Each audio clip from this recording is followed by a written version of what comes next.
Opinion. Thank you, Speaker. And I will be sharing my time with the member for Sudbury today. Normally when I rise in the House, I start by saying what an honour it is to speak. But today is the first time that I am disappointed about rising to speak. I am deeply disappointed that this government, which consistently put our kids dead last during the pandemic, is now threatening their school year. I'm deeply disappointed that this government, which promised kids a normal, stable school year, is refusing to bargain a fair and reasonable collective agreement which would ensure they experience no disruptions. I'm deeply disappointed that this government, which shut down schools for more time than any other jurisdiction in North America and consistently refused to invest in the smaller class sizes that would protect them and help them to catch up, is now putting that education further at risk by driving away the caring adults who support our children every single day. Every day for the past 2.5 years, these workers have been there for our kids, many of them in person, because CUPE education workers fill many roles that still needed to be done in person: cleaning schools, supporting kids with accessibility needs. They have been there for our kids, despite the fact that the government was paying them wages so low that 1/4 of them have had to reduce the amount of food they use or go to a food bank to get by. And the thanks that this government is giving them is to go nuclear on them and on our kids' school year, trampling on the rights of workers to collectively bargain and legislating a wage rate that will drive even more workers out of education. So much for supporting our kids. So much for a government that will have workers' backs. Let's be very clear what we're talking about here, Speaker. CUPE education workers fill very important roles in our schools as education assistants, early childhood educators, custodians, office staff, lunch monitors, IT staff, library workers, and bus drivers. They may not be teachers, but our system simply could not function without them. My kids have been blessed with great teachers, Speaker, but it's the CUPE staff at their school who really stand out in my mind as special. Madame Pat, the kindergarten ECE, is the one who loved on my kids every single day when they started junior kindergarten, making me and my partner feel okay about our babies being at school. She's the one who helped my oldest daughter through a difficult time when Mom was away working in the 2015 election, checking in with Mira every day about how she was feeling about Mom's absence. When I thanked Madame Pat later and told her what a support she was to my daughter, she said her heart just soared, because all she wanted to know was that she was making a difference in the lives of her little pupils. My son Luke has been having some health challenges over the past year, and it's the school receptionist, Miss Amelia, who is the one that checks in with us every time Luke isn't feeling well, sharing his symptoms, discussing strategies to see if we can keep him in class or whether we need to come and pick him up. I've heard so many stories like this from parents and teachers, Speaker. These workers are so important to students, to parents, and to teachers. They meet kids' physical needs. They meet their emotional needs. They meet their accessibility needs. Carrie Monahan, an Ottawa resident whose son has autism, said, quote, "He was able to attend his first field trip because she was there to be with him. Just like she's with him every second he's at school, doing everything a parent would do for their child with additional needs. She is there when I can't be. She is worth everything." Jason, one of my constituents, has a child with an anxiety disorder that constantly disrupts his learning. Last year, he had an EA in the classroom who helped him to take body breaks when his anxiety got too high. The EA spent countless hours assisting in the implementation of his independent education plan and gave him access to a few $1,000s worth of special equipment that would stay locked up if the EA were not there with him. Jason says the EA changed the trajectory of his son's educational experience. In another case that was shared with me, a child with severe motor disabilities was told he would always have a limited ability to communicate and socialize. Due to careful, patient, and professional attention from an EA, he is now able to communicate and work with other kids. He is now about to go off to high school precisely because of the improvement he's made alongside support from his EA. Another child who refused to talk to other children or teachers and was always alone was transformed through her relationship with her EA, who helped to build her confidence, enabling her to socialize and to make friends at school. Another child who only attended school 20% of the time is now attending school 70% of the time. Why? Because an EA was there to patiently help him with his tasks. After months of progress, he told his EA, quote, "What would I do without you?" An EA named Maddie had a student in her grade 8 class who was self-harming at school. In one instance, she stayed at the hospital with this student for 12 hours until she was admitted and continued to be her biggest advocate in order to ensure that she could get CAS support, a psychologist, and a plan for her transition into high school. When she moved to remote learning in 2020, Maddie would meet with her remotely every lunch break because the student had no one else to speak with. Doing this work in a broken system was incredibly taxing for Maddie, but she knew it was important work. Maddie and this student have stayed in touch, and this student has now enrolled to volunteer in her class to help other students in need because of Maddie's impact on her life. The system simply couldn't function without these workers. Our kids couldn't get by without these workers. But the minister doesn't think these workers are valuable enough to be paid a living wage. He doesn't think that the support they provide to our kids is important enough to ensure that our schools are actually able to hire and retain these workers. These workers have been telling us, Speaker, that their backs are against a wall. They love our kids. They want to keep supporting our kids, but they can't afford to keep doing this work. The average salary is just $39,000. Half of these workers have had to take another job just to make ends meet. Half of them have had to put off planned household spending. More than a quarter have had to cut back on food or use a food bank. We already have a shortage of workers in this sector, Speaker. As I have met with stakeholders over the past month as education critic, people from every part of the education sector, parents, trustees, principals, teachers, and education workers have all raised this concern with me.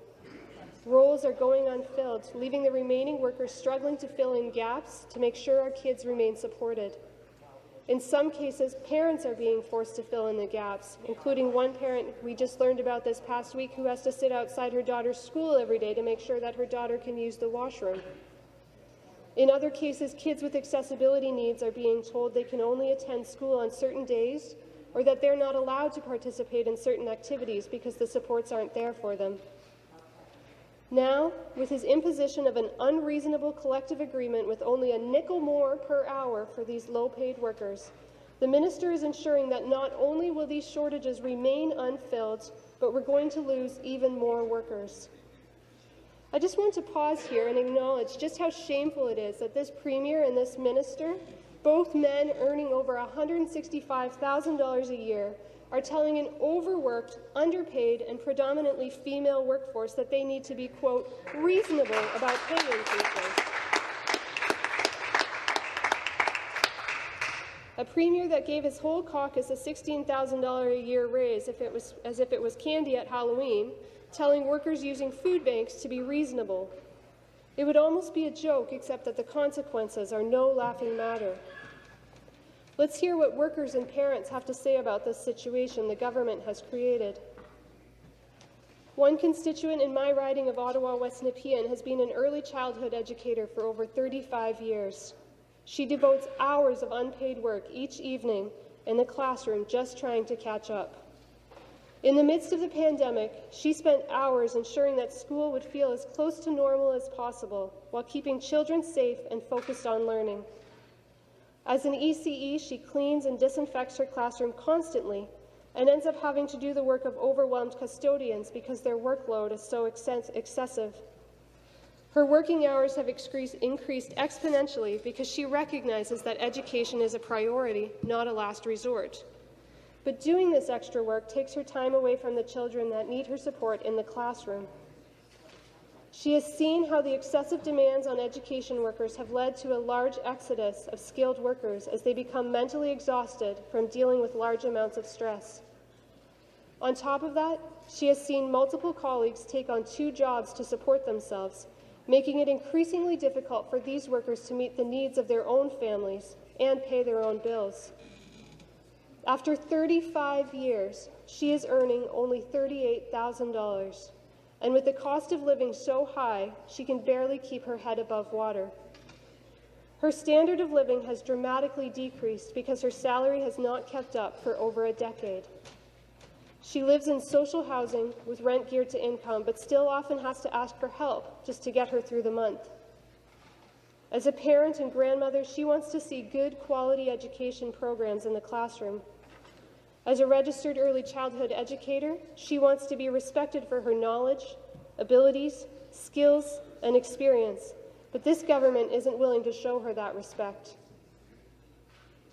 Holly Rodriguez is a chief custodian at her school.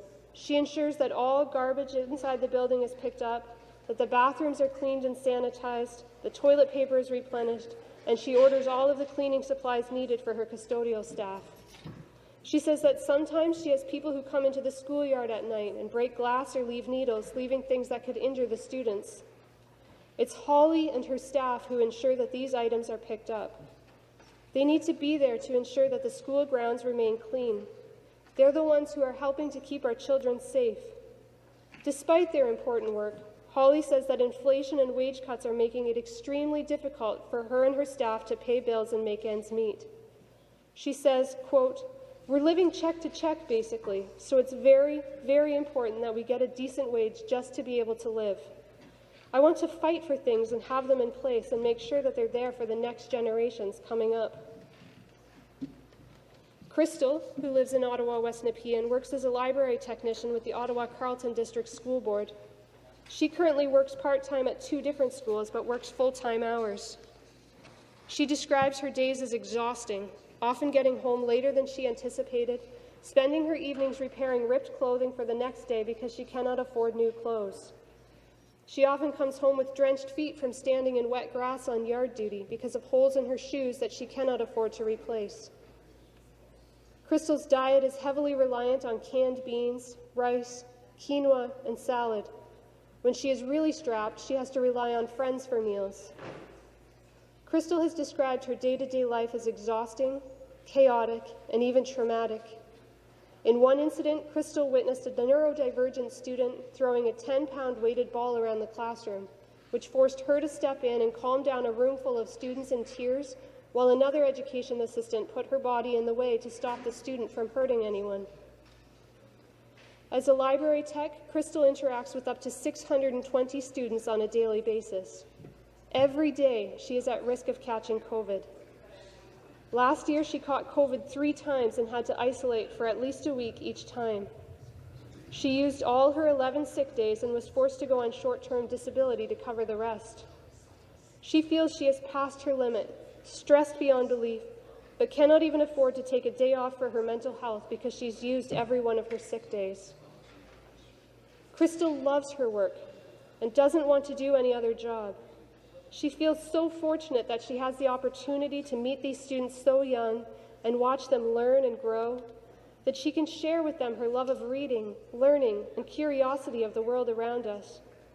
She strongly believes that students deserve respect, kindness, compassion, and most importantly, a safe and equitable learning environment.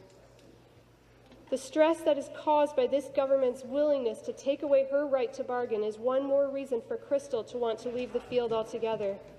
She is already on the brink and cannot fathom having to continue in this field without support from the government. Nicola is an educational assistant with a lengthy list of responsibilities. She provides behavioral support, medical support, toileting, lifting children, yard duty, and other daily tasks. Lately, she has been integral in supporting children's mental health in schools, which we know has suffered greatly throughout the pandemic. Instead of supporting educational assistants like Nicola, this government has cut funding and prevented new hiring. Nicola says that this significant lack of staffing has made it impossible for children to access all the experiences that make school valuable for our children. For example, she notes that many clubs have been cut. Field trips have been cut because the support isn't available to make them possible. Children who are struggling and need extra support are not able to access it because, again, the support just isn't there. If a staff member is sick and requires a day off, the lack of staffing prevents jobs from being filled, meaning children are often left without the assistance they require. Additionally, if a staff member is pulled from one child to work with another, the staffing shortage means that there will be a child in the building left without support, just because one child may need it more than another. A fair living wage is not only very important to Nicola and her co-workers, but also much deserved. They need more support to help them through the day so that our children are getting the most out of their experience and are accessing all that is out there to help them reach their full potential.